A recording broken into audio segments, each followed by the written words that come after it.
The Tuesday that changed everything. It was a cold, gray Tuesday morning.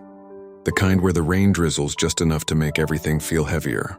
On a quiet corner of a New York street, an old flower vendor named Frank sat by his cart, bundled up in a worn coat.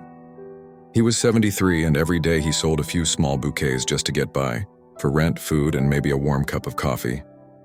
But that Tuesday, no one stopped. People rushed past, umbrellas up, eyes down. His flowers began to droop in the cold. By noon, Frank was ready to pack up early. Maybe today's just a lost day, he whispered to himself. But just then a young woman approached.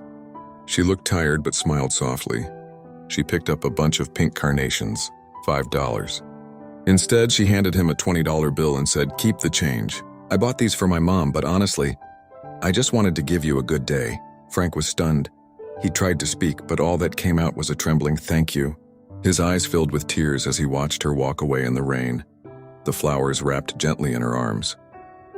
That small gesture gave Frank the strength to stay until sundown.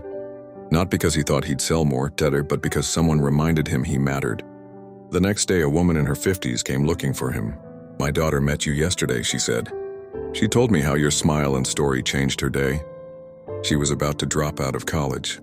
She thought no one cared, but after talking to you, she changed her mind. Frank could only smile, heart full. From that Tuesday on, the girl returned every week, not to buy flowers but to talk.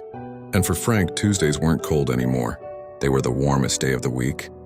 Sometimes a small act on an ordinary day, a rainy Tuesday, can become the moment that changes everything.